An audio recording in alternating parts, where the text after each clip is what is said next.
right, many thanks, Ibrahim and Hamidu, for that background report. And to begin, on the student loan scheme, let me welcome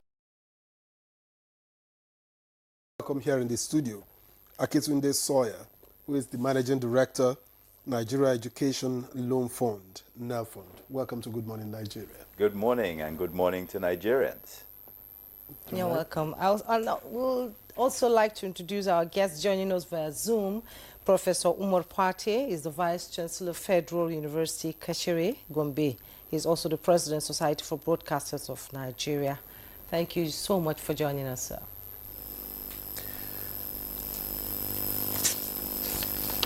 All right, let's begin from here in the studio. And I'd like to, start with clarity. How exactly does NELFund work, and who is qualified to benefit? Okay, so maybe I should start with the second half of your question, who's qualified to benefit? NELFund is set up under law, so there was an act of Parliament, an act of the National Assembly that effectively says, first of all, NELFund, in order to qualify to apply for this loan, you have to be a Nigerian. Apart from that, you have to be either in a tertiary institution, so already be a part of a tertiary institution as a student. That tertiary institution must be owned by the government of Nigeria or the subnational governments of Nigeria. So effectively, it's a government institutional scheme for Nigerians in Nigeria. So we don't sponsor people to go abroad, only locally.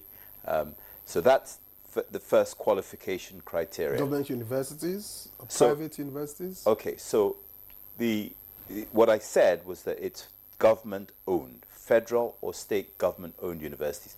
No private institutions. Also, let's be careful with the word universities, because I said tertiary institutions. Okay. So it's universities, polytechnics, colleges of education. Those three categories qualify, as long as they're government-owned, whether it's state government or federal government. Okay. Can you tell us what prompted, the reforms, to the original Student Loan Act of 2023? Were there issues?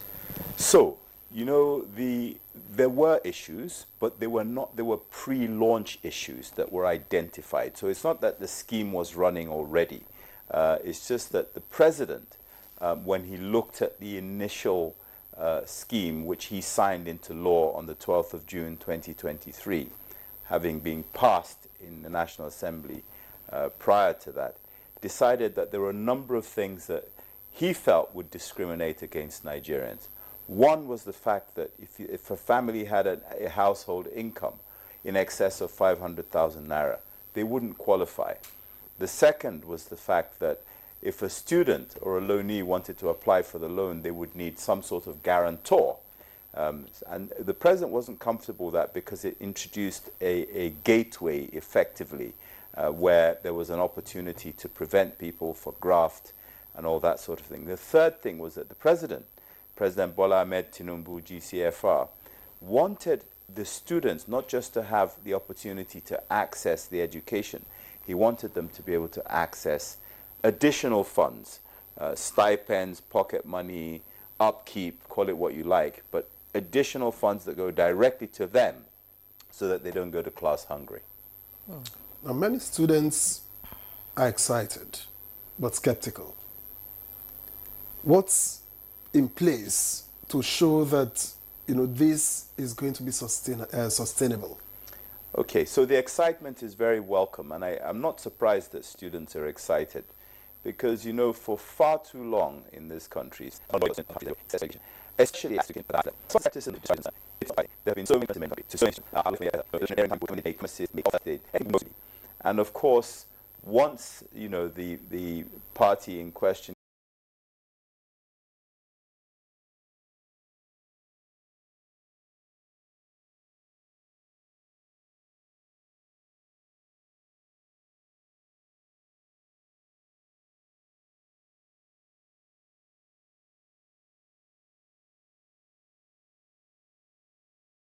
gets into power, some of those things are forgotten.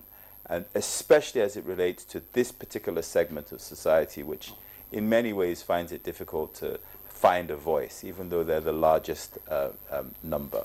So that's where this skepticism could come from.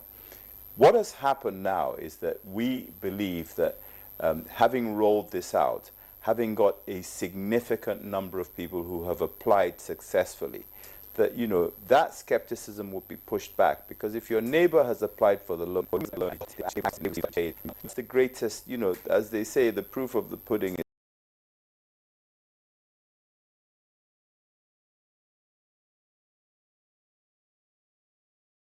is in the eating.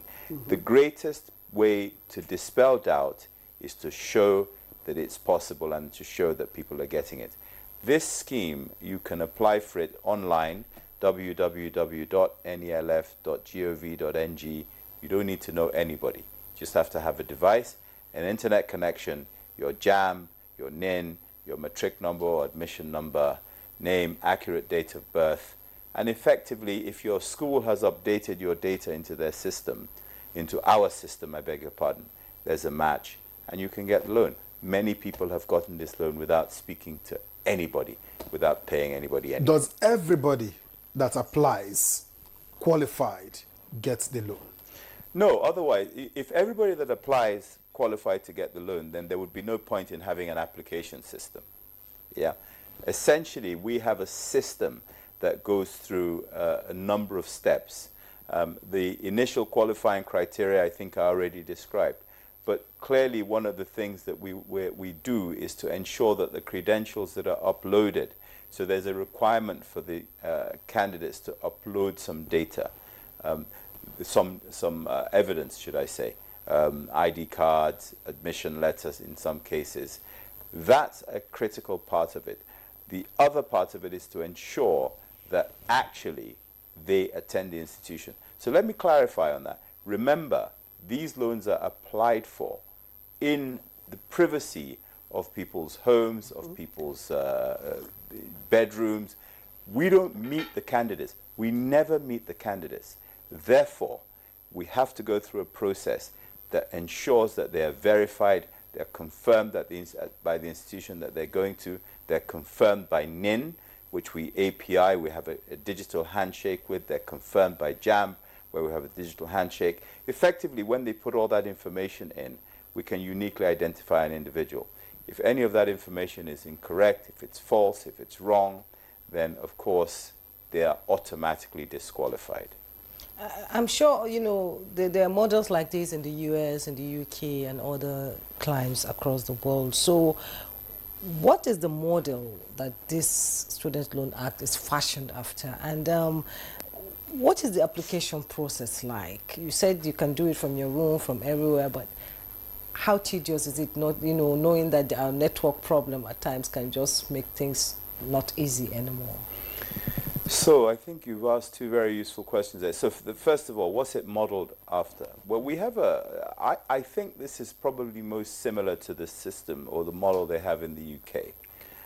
But having said that, this is different in a number of ways. First of all, it's interest-free.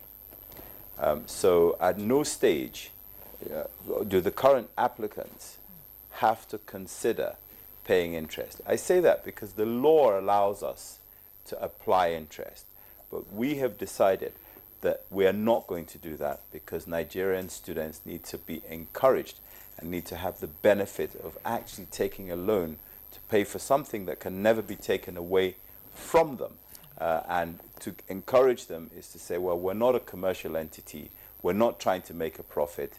So in essence, you know, that differentiates this from any other model that you might find anywhere else. The other thing that I should say to you is that students, loanees, those who have taken the loan, are not obliged to return any funds to the NEL fund until they have a job. And they are not required to even start doing that until 2 years after NYSC. So effectively, there's a long moratorium that allows them to look for work, to do anything that's possible, to even perhaps, you know, skills or acquisition to enhance themselves. And it is only when they get a job, anytime, 2 years after NYSC, that they're required to pay back. And even then, it's the employer that goes to check the NIN to see whether the person they're about to employ has a loan or not.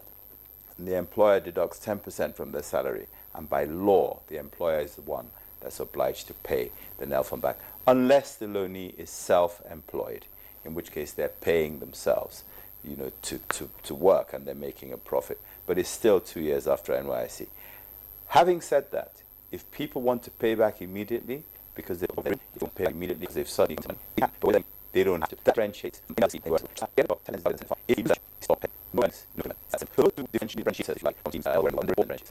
everybody access. The idea is simple. In this happening. All right, let's give you a brief, MD. We'll get back to you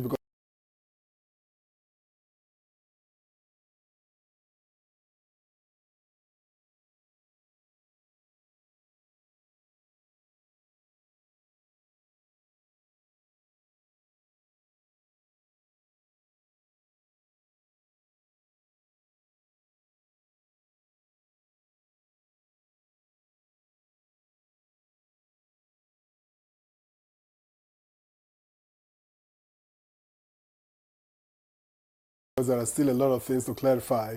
But let's bring Professor Party into this conversation. And I'd like to ask, Prof, from where you stand as a Vice Chancellor, what's your assessment of the students' loan scheme, maybe from your students? And as a broadcaster, as a journalist, how do you see it, the workability of it? Thank you very much and good morning. I think the NEL Fund is one of the most significant policies and programs that we have had in our universities in recent times. I benefited from the state scholarship as a student in the 80s to get my first degree, and later through the instrumentality of the university fellowship, I was able also to get my postgraduate degrees, master's and PhD. But if not for TED Fund, that has been doing quite a lot in terms of providing fellowship for our lecturers in the universities to get higher degrees, not much could be said to have been done or from states or even from the federal side. But with the coming of NEL Fund, students can now benefit significantly. I am a Vice Chancellor. I've been receiving mails from TED Fund, and not only mails, I've been receiving monies into my bursary unit for students, and we have been disbursing these resources to our students. They are very, very happy, and these resources have been quite helpful. I can tell you that the flow of the funds so far has also been quite stable. Almost all the students that applied in my university, in thousands, have got the NEL Fund money. And as I'm talking to you right now, the last tranche we received from NEL Fund is being disbursed to our students. And like the Oga said, it is quite simple. I don't know how the students apply, but whenever they apply, I get a list from NEL Fund. And sometimes students also complain to me, oh, I've applied, I've not received, I've done this, I've not done that. At the beginning, students were a bit skeptical. And I remember on some occasions organizing our students to appeal to them to apply to the NEL Fund. I remember there was also a time we were in Abuja for a meeting, and immediately I returned to school. I called the Students' Union body to ensure that almost all the students have applied. Like the students in my department, I still teach my courses. My students are just resuming.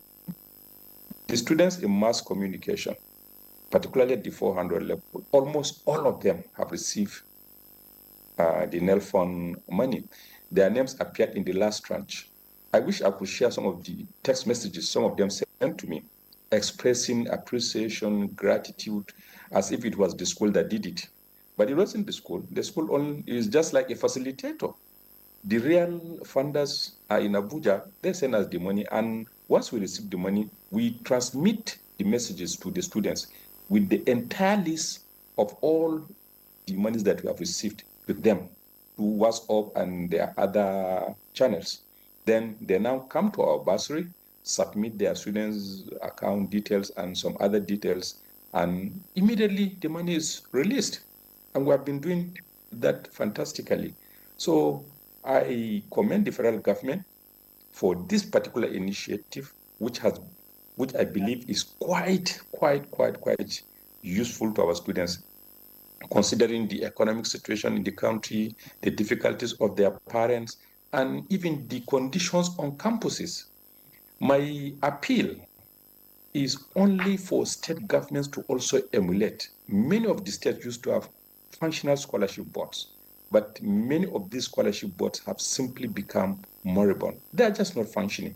So you see, with the effort of NELFON now, and if we can also get additional support from state governments, particularly for students who may want to go for postgraduate studies, this situation that we are experiencing in terms of difficulties for students, in terms of the kind of frustration and aggression sometimes you see because of the economic situation, will definitely reduce, and the campuses will be much better.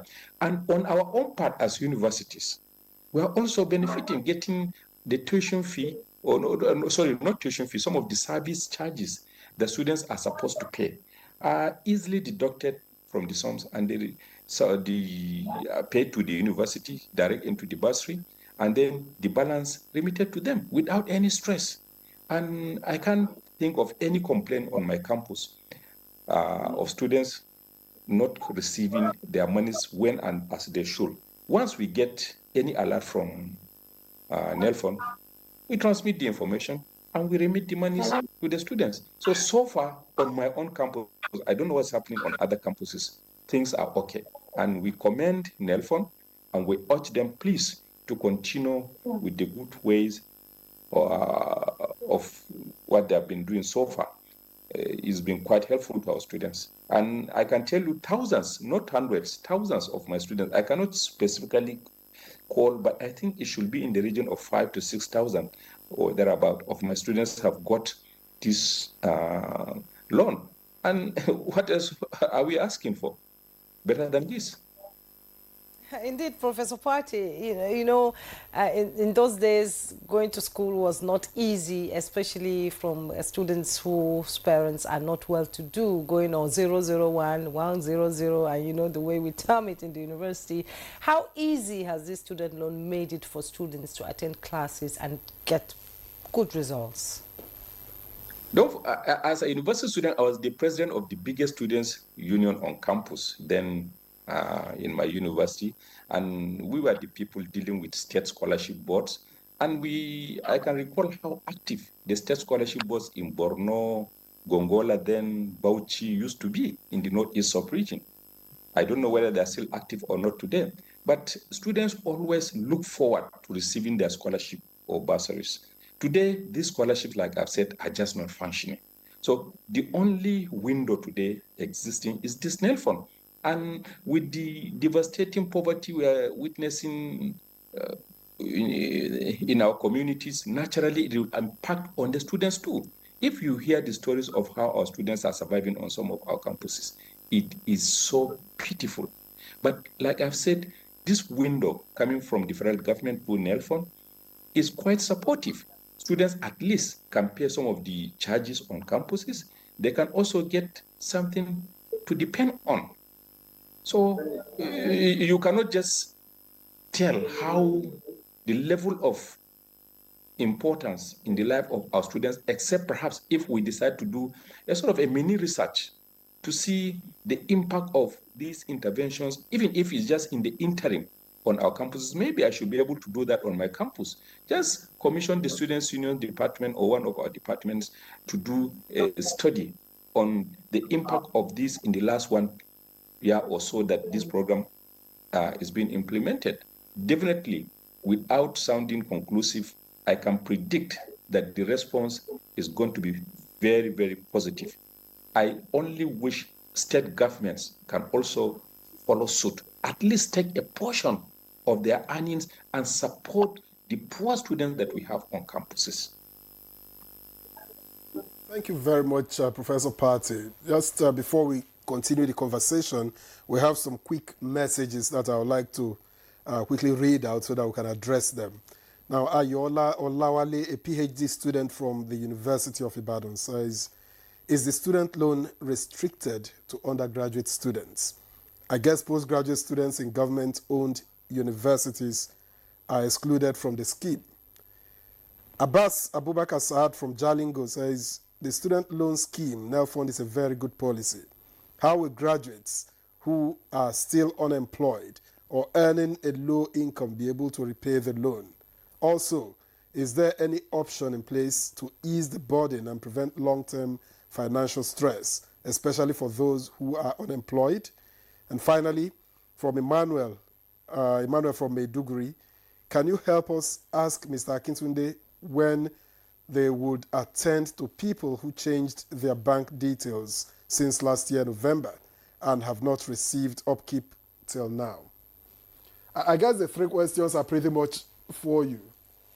Yes, they are. First of all, let me accept and commend the comments from Professor Pate there. I think it's very encouraging for us to have heard those comments, that 5,000 to 6,000 students, and that the university is making sure that they receive value straight away. So to the questions that have been put to me, the first question revolved, I think, around availability of the loan for postgraduate students. It's a fair question. However, our mandate for now is to ensure that those who haven't had the first bite of the cherry, those who haven't had the first rung, been able to cross the first rung of the ladder, should get the opportunity first. So we're very focused because we have limited resources on undergraduates so that they get a chance. We don't want to pay people or give people loans to go and do PhDs and master's programs and then leave behind people who are struggling just to get into a tertiary institution. We think that's the fair way to take it, and that's what we intend to do. The second question, is talking about those who are still unemployed. You've addressed it in part. Yes. You know, how they can pay and not get stressed out. Again, it's a very fair question. For somebody who's sitting at home, who's graduated, or who has an elder brother or an elder sister who graduated some years ago and haven't been able to get a job, it makes them a bit reticent about trying to take a loan to go and study if the ones that have gone before them hadn't had the opportunity to get a job. What I will say is that the administration of President Bola Ahmed Tinubu, GCFR, has a number of different policy thrusts. And you would have heard a couple of days ago something about, pushing for Nigerian-made goods to be the ones that are bought in preference or instead of, imports. These are policies that are going to encourage job creation. And I can tell you that even though we're not there yet, a lot of the policies that you're seeing coming together under the administration will seek to address and bring all of these things together. So I will say it's discouraging not to have work. However, my belief is that things will change, and the government will not be giving student loans, which we need to recover somehow, unless they're jobs that are going to be. Okay, let's get the and student. The last one, he hasn't, sorry. Okay, he has the last question. Addressed the last one, which talked about change of bank details. Since last year. Yeah, so, this is a brand new scheme, number one. Number two, we are dealing and managing government or taxpayers' funds. It's a totally faceless scheme. In other words, there's no human interaction. You come to me, you give me your bank details online. You come to me later, you say your bank details have changed. Because we never meet you, we are very careful about the change of bank details. Is somebody extorting you? Is somebody forcing you to use a different bank detail? We will eventually solve this, but for now, we don't want lots of money leaving through the window because we never meet the people. So again, I empathize because a lot of people are expectant of this. They want this money. but sadly, a few people put in the wrong details in the first place. And for us, we'll carry out proper due diligence. Please be patient. We have tech systems and due diligence guidelines in place that will help us speed this process up over time. For now, I appreciate the suffering and the anticipation and the frustration, but bear with us. We're dealing with government funds. We will have to account for these funds, and we don't know what you look like. So students must make sure they have an account number that will run throughout the period of the loan itself. Not necessarily. So remember, see, because it's a new scheme, for now, we're not going to get into the business of changing account numbers for everybody.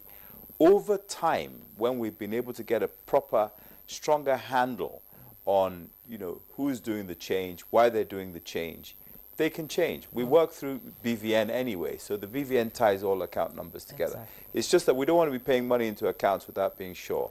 So let's get the reaction of a student, and our third guest is joining us. She's Rashidat Mohammed Nasser, student of Department of Political Science, Ahmadu Bello University, ABU Zaria, Kaduna State. She is the current Vice President, Faculty of Social Sciences, and also a student advocate interested in female participation in the society. Welcome to Good Morning Nigeria, Rashidat. Good morning, all. Thank you so much, ma'am. What is your impression of the student loan and the acceptability in your institutions and students as well? It's actually a very excellent policy of His Excellency President Bola Ahmed Tinubu's administration. We can clearly see the impact on a very high number of students, whereby we do have this high number of students dropping out from the institution, around 2,000 or so every year. But so far so good. We have a very few number of students that dropped out for other reasons, not financial reasons, just their own personal reasons and what have you in the institution. The students are benefiting well here. Yes. Okay, how easy has it been for students, students like you to access the NELFund website and apply? And how many students do you know that have been paid already? They have paid a total sum of 10,000, approximately 10,000 students who have applied the loan. All of them got the loan, except for those few that have been withdrawn from the institution that applied for the loan. They were not able to get the loan. And for one to apply this loan, you don't need any connection. As we said earlier, we don't need any connection. You just need your network connection to apply for this student loan. Your NIN, your JAMREG number, your university registration number too, and your bank details, BVN. We only face few challenges of those students that use this fintech platforms like OPay, microfinance, and all, that were not able to get their stipend. Now. Sorry. Are you a beneficiary? Have you applied? Yes, I applied for the loan.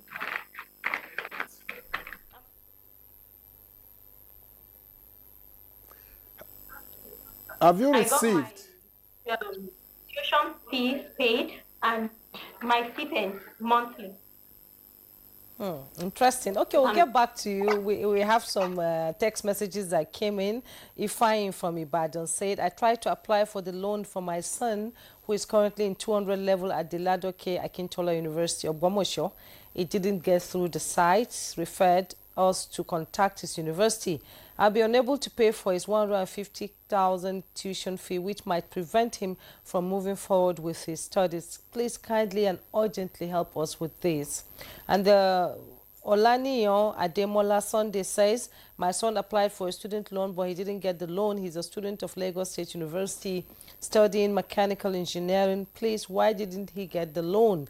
And Sam Ayegba says, good morning. What happens when a student has already paid school fee before getting the NELFund scholarship award? Should the student request for the earlier payment?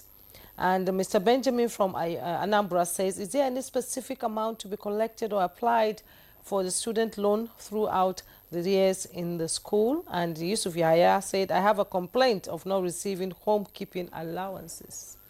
And the final one from Ali Elias here says, it's a very key policy as long as this government is concerned. Transparent, easy to apply, payment sometimes a bit delayed, but consistent. Kudos to Nelfund, kudos to President Bola Tinubu. So, you want to respond to some of the issues raised? Before we go to Mr. Professor Party. Yeah. Did you want me to respond? Yeah. Okay, so you may need to just talk me through them. I think the first one was to do with somebody Yes. who applied at Ogbomosho. Yes, at Ogbomosho. So, when people go to the site, there are a number of pieces of information that they need to provide. They need to provide their name. Okay. They need to provide their date of birth. They need to confirm that they're Nigerian, and they do that by entering their NIN. They need to confirm that they've accessed the tertiary institution using JAM. So they need their JAM reg number. They need to be able to provide us with the institution that they're attending on a drop-down list. And of course, they also need to be able to provide us with either an admission number or a matriculation number. Let me just tell you and explain something to you about those things. When they provide us with the NIN, we have a digital handshake with NIMSI that checks that that NIN is a correct and accurate NIN, and that it ties into the name that they have provided us with and the date of birth. When they provide us with the JAM reg number, it checks with JAM that that JAM number is accurate, it's real, and it's not made up. If there's any inaccuracy in that number, it will fail. So these numbers are generally alphanumeric. They're numbers and digits. If they put an O instead of a 0, it will fail. Okay? It will fail because it's sensitive to that sort of thing. So what happens when all that information is put in? I remember I said it has a digital handshake with NIMSI, it has a digital handshake with JAM. We also have an internal digital handshake within our system because all the institutions are obliged by us to provide us with all the same information that we're asking the students for. So the institutions, the colleges of education, the polytechnics, the universities provide us with a complete list of their students with their name, their full name, their date of birth, their JAM reg number, their matriculation number, the department they're in, the course they're studying, and importantly, the cost of the course. So every course comes at a different cost. Okay. What about if Sam Aibwada said that he has already paid the school fees? Should he, Okay. should the student request for the earlier payment? So very quickly, let me just come in. So we have an internal digital handshake that checks that information. I'm trying to address the Ogbomosho issue. Yes. If any of that information is incorrect, or if the school has not provided us with either accurate information or any information at all, it'll ask you, the system will say, missing information, return to your institution. So it is important that the institutions provide us with accurate information. Okay. With regards to people who have paid their fees already, if you've applied and due to our due diligence process, the fees that we pay on your behalf come after you've had to pay because of an impending deadline, the school is obliged to return and refund your money to you. Okay. That is the obligation that the school has. Otherwise, they're receiving money twice for the same student. Some schools have been very good at doing that. Others have been a bit slower. The other issue that we've been having recently, unfortunately, there's a handful of institutions that have received the funds. And unlike Professor Pate's institution, which is very quick at telling people that the funds have come through, a handful of institutions have received the funds. They haven't told the students they've received it. The students have had to go and look for money to pay. And of course, that compromises the students, and some of them actually drop out. It's a disastrous way to behave for the institutions that are doing it, and there will be severe penalties for these institutions on the way. We're doing a lot of investigation into this at the moment. But to the question, the school is obliged to refund to the student the funds that they have paid in excess of what we've paid. Okay. All right, let's get back to Professor Party quickly.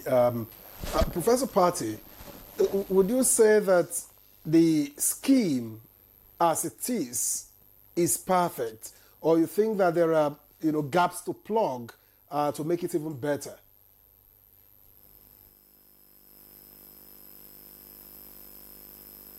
Thank you very much.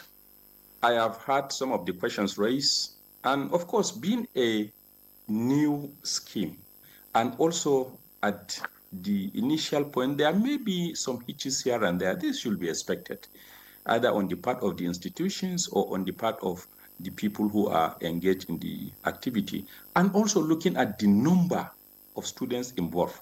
Now, in my own institutions, we have had students that paid their tuition fees before getting the loans. Their names, I think, were approved and the money sent not long ago. And we're in the second semester now. So what we did for those that have already paid their registration fees, simply we remitted the monies to them through their accounts with the refund of all that they are paid to the university. And it's been a very seamless issue. In fact, I met with the Students' Union when they were registered. They came to me to say, okay, some people applied and their names are yet to appear, blah, blah, blah. I said, okay, no, there is no problem with this.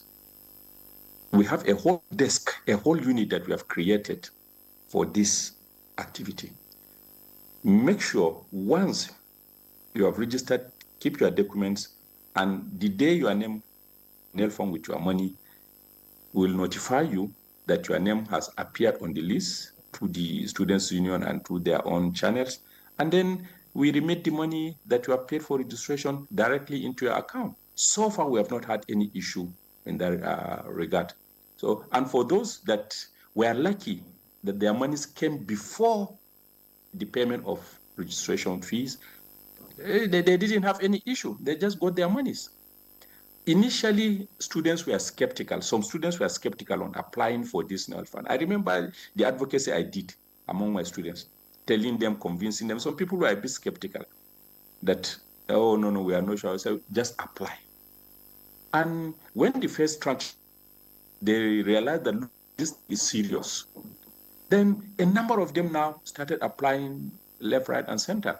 And the monies have been coming, but not at once. So after a while, you see a tranche coming in. In fact, some people are even spreading rumors, oh, we have got money, we are keeping the money in our accounts in the university. I called the students, I said, look, why are we going to keep your monies? Once you have the money, every student will come, submit his details to whatever, so that we can be sure it is him. And then we remit the money to the account. And we have been doing just that. As I'm talking to you now, most of my students in mass communication who didn't apply initially applied.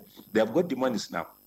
And they are receiving, in fact, I wish I could show you the messages that some who have sent to me, expressing their gratitude and saying, oh, they are happy, they have got their monies, blah, blah. So I don't think there are serious complications for now, except where we decide to create unnecessary bureaucracies into the system at the level of disbursement. But there should be no reason for that.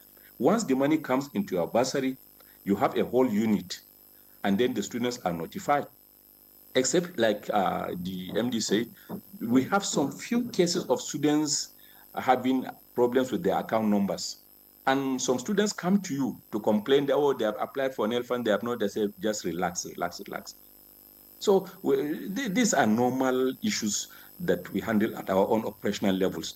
But on a very general level, I don't think there are fundamental issues that we can say are causing wahala. The students themselves are increasingly noticing and knowing that, look, this thing is serious. Once you have applied, you have a very high chance of getting the money.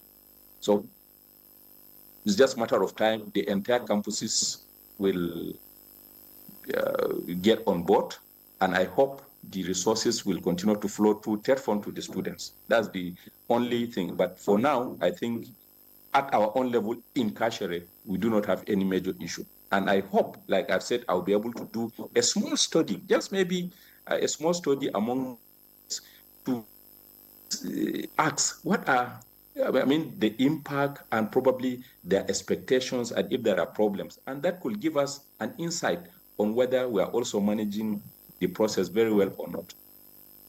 All right, Professor Pate, thank you very much. As we gradually wind down this conversation, I think two more messages have come in. Good morning, he says. The NELFund policy is a welcome policy. However, I wish to ask, are government policies on bursaries and scholarships no more tenable in the country? My sons are skeptical about anything loan. That's from Ndika Obu. And then Olani Ademola says, why is it that Northerners are enjoying more of the student loan? Are other parts of the country not applying as much? Well, that's a question to be answered. And finally, Ms. Bahu from Abuja, is it not possible for NELFund to send alarm of payment to students directly to stop institutions from withholding the information?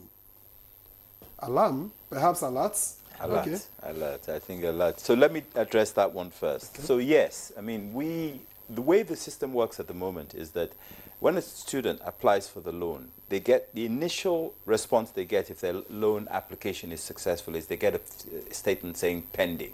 Okay. After some time, when we've reviewed all the documentation that they've provided, in terms of what they've uploaded, and we've reviewed the application itself, it moves to verified. So we verify the application effectively. After that, we send the list to the institution. They say, yes, these are our students. It goes to approved. And then it goes to disbursement on their dashboard. So they know it's been disbursed.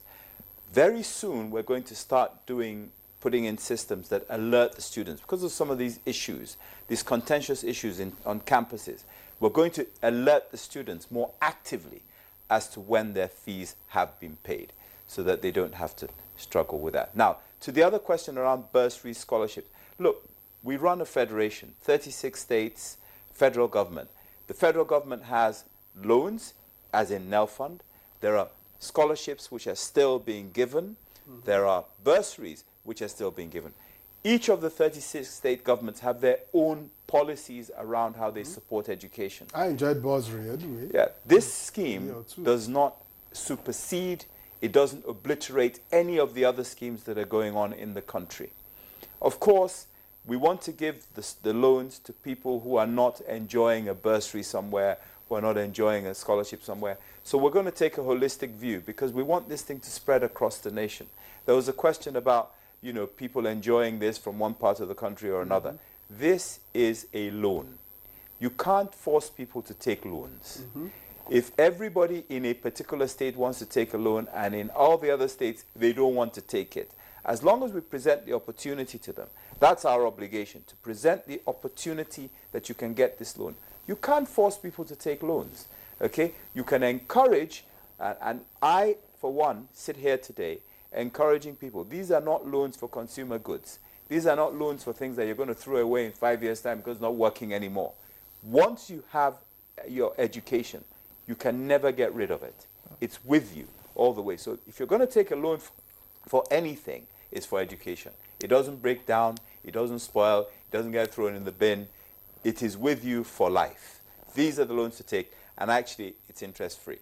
So the whole idea of north, south, east, west, it doesn't gel because it's a voluntary scheme. And you have to volunteer to take it. The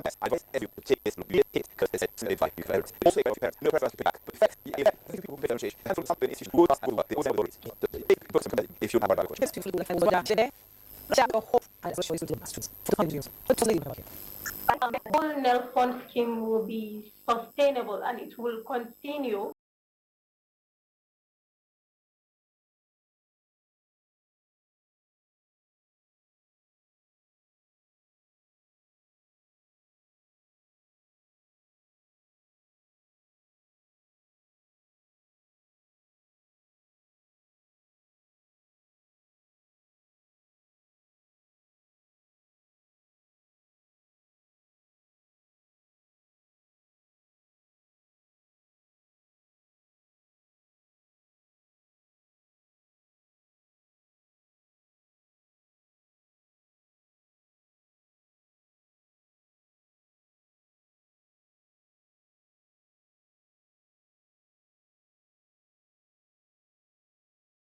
for new students joining higher institutions.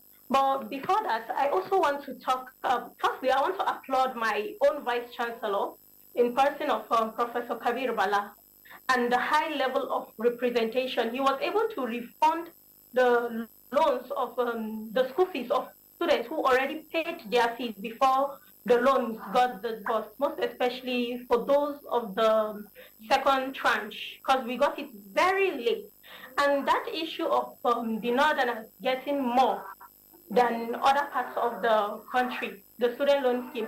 I remember clearly that the managing director of the student loan, Mr. Kintunde Sawyer, actually visited almost all institutions in Nigeria except ABU, Ahmadu Bello University Zaria. He haven't visited us yet, but we were able to get this loan, both first and second tranche, due to the high level of representation from both our SRC, our student union, with the president in person of Nazir Ibrahim Kalla, and also the institutions, the bodies that were in charge of the loan disbursement. So there's no sentiment when it comes to this whole student loan scheme thing. And I just hope it continues and the president will help us sustain it, please, because we love it. We really do, honestly. The challenge is also of this fintech platform, like those students that use OPay, PalmPay, MoneyPoint, they already have given their BVN. So what I feel is NELFON should allow those students get their stipend, because it may look normal, but it's not normal for me to see other students getting 20,000 when they've applied for the same loan I've applied, and I that is using OPay, MoneyPoint, and PalmPay is not also getting, because I use all these fintech platform. We've already given a BVN, bank verification number. So we just want, if we just wish. Rashida, we've run out of time. We have to join Professor Partey for his last word. Professor Partey, going forward, how do you see the student loan being disbursed to students? And somebody complained that some parts of the countries are not getting, but is that why people should abstain from applying for it? A loan. It's a matter of choice for you to pick. But let me tell you one thing. On my campus, students are from all over the states in Nigeria. And no state or no student was denied the loan, to the best of my knowledge, based on his state of origin. Anybody that applied, I think, got the loan. And the list is very, very transparently displayed on campus. There's nothing hidden there. You can go and check and look at the names. You'll find the name of students from all over the country. But the next issue is, I think there's a challenge for our state governments to reciprocate or to replicate what is happening at the federal level. I remember some time ago, a particular governor asked me, why can't we reduce our registration fee or make the students to pay in tranches? I said, sir, the best way to help the student is give them bursaries. There's a particular state that send the registration fee of their students directly to the university. They asked me in the university, please, can you provide the list of our students in your university? In fact, particularly Kano State, can you provide the list of our students? We send the list to them, and they paid the monies directly to the university, and their students never paid any kobo. And I'm sure some of these students, they also got the NELFON. So if other states can also have the courage and the conviction to continue to help their students in the universities, plus the NELFON, things will be much better for our educational system. Our students will be in more conducive environments. Our campuses will be more peaceful, and everything will be better for everybody. So please, the state governments should replicate what is happening at the federal level. There should be no excuse for any state government in this country not to support the students like it used to be the case in the past. All right, Professor Partey, we thank you very much. And finally, let me get back to Akitunde Sawyer here in the studio. If I don't ask you this, I wouldn't be doing my job. Recently, there's been allegation of fraud in the NELFON, in the student loan scheme. What do you say to this? Because it has the potential of undermining public trust in the scheme, and that will affect, what the federal government intended for students. Thank you very much. I think it is most unfortunate that these allegations have emerged, especially in a country like this at this time. This country is facing huge amounts of difficulty because of many, many schemes that have been undermined through fraud in the past. This scheme is targeted at people who have generally been the victims of underinvestment in this country.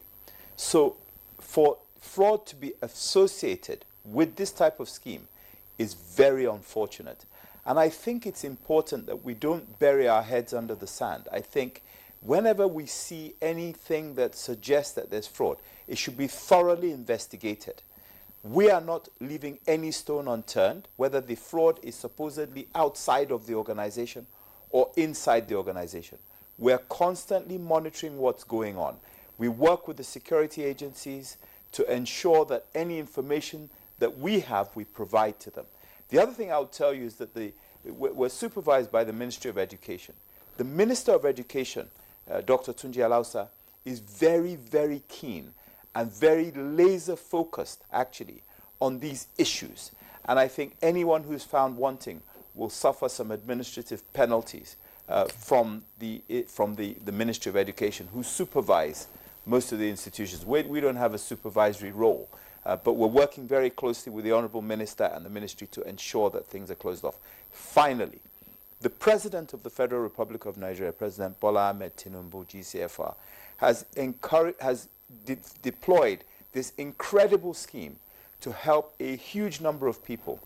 It's a vision he's had. It's very courageous. Most administrations want a quick win. They want to do something that everybody's going to start shouting and saying, yeah. This is a long, drawn-out process. But it's a long, drawn-out process that's going to help individuals. It's going to help the education system. It's going to help the country. So I think that the political will to ensure that this is not a scheme that ends in disaster or becomes moribund, he's laser focused on this as well. I'm talking about the president. So actually, all eyes are on this scheme. Not talk about the students. Students themselves, they're really focused on this. So anyone who wants to do fraud here should be careful. Indeed, it is a renewed hope for Nigerian students, actually. Thank you so much, Akintude Soya, Managing Director, Nigeria Education Loan Fund, NEL Fund. Thank you so much for your contributions and your...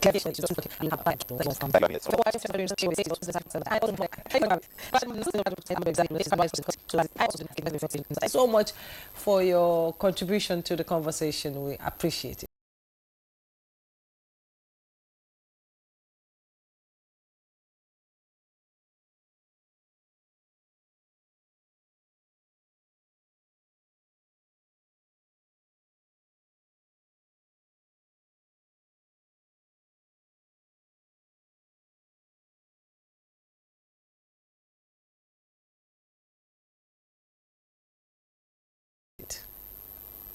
We take a break. When we return, our second conversation will begin.